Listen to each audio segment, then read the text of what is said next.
Tonight, we bring you a different kind of story about Nelson Mandela, who died yesterday at 95. It's already Saturday morning in South Africa, and overnight, his flag-draped coffin began its journey back to his ancestral home to be buried. But long before he became a global father figure, when Mandela was locked for decades in a prison cell, a lonely voice protesting his country's brutal racial policies, this broadcast made a commitment to cover his struggle when few others were. Nightline has been there every step of the way on his long walk to freedom. Here's ABC's John Donovan with our story. In the epic that is the story of Nelson Mandela and South Africa, a small but important chapter happened to have been played by an American news program. This one, Nightline.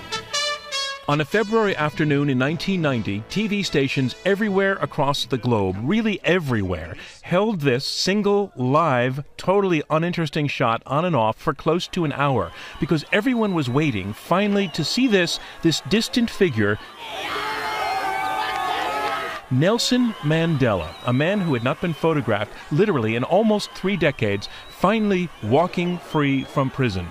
And waiting there to interview him, Ted Koppel, who told me so was everybody else waiting to interview Mandela, only none of them had an appointment. And everyone had rented a house across the street from Winnie Mandela's home in Soweto. And there we were with our binoculars, sitting there to try and figure out, he's here yet, he isn't here yet. Which one of us is going to be invited to come over there and do the interview? Dan Rather was over there. In fact, I know damn well, Dan beat me. He was there first, I was there second. This is ABC News Nightline, reporting from South Africa. Second, maybe. Tonight, we have only one guest, Nelson Mandela. But first on earth to come to Mandela on that night's broadcast with an opening question that went not to politics or to race or to the future, but to sports. You were surprised by the fight the other night, huh, with Tyson? Yes, I was very much surprised. I took it for granted that he would win. So did he. You went right to the boxing question. I did. And what was your plan?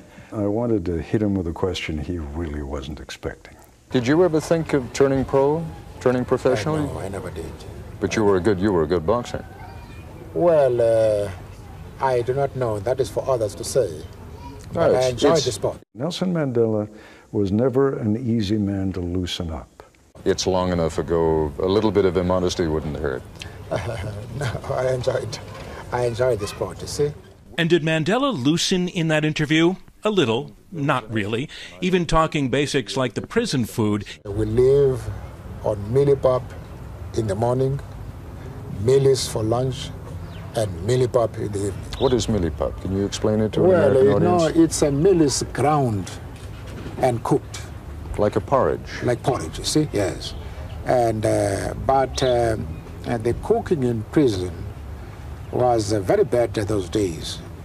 And the preparation of the food left very much to be desired. Even in that, Mandela maintained a certain rectitude in language, gesture, and posture that set him at a distance. Your time with him was rather formal. Yes, Nelson Mandela was not someone who was going to be my buddy.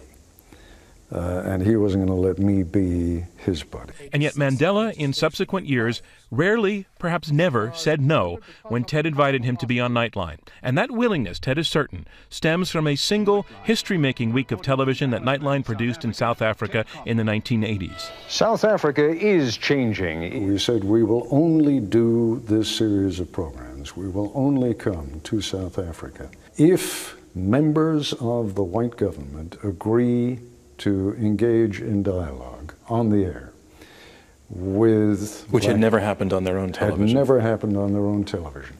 If you will agree to engage in dialogue with black leaders. So we actually had an occasion where the South African foreign minister at that point, Pick Botha, appeared live on television in the United States with then Bishop Desmond Tutu. And it was an extraordinary moment. Do you think it is a ghastly policy? Well, if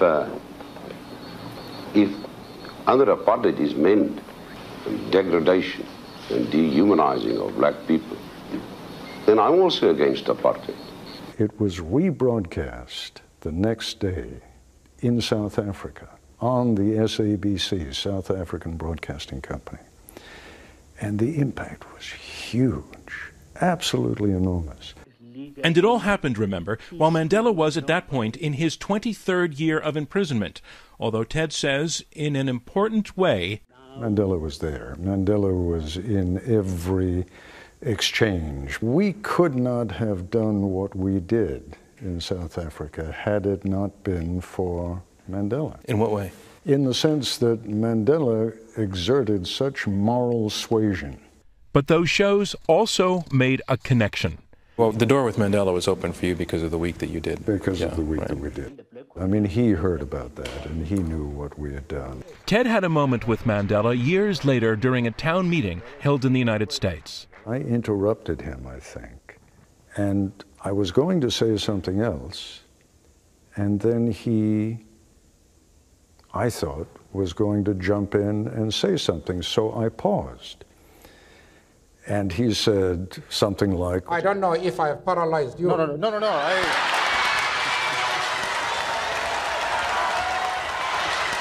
And the largely African-American crowd at the town meeting loved it. You know, here's the white anchor getting it, you know, right in the chops from the man himself. It was a great moment for him, for them, less great for me. But Except now it's a great story to tell. oh, yeah. No, they were not buddies, but for maybe a brief moment, they were both part of the story, something journalists are supposed to try not to be, but sometimes it cannot be helped.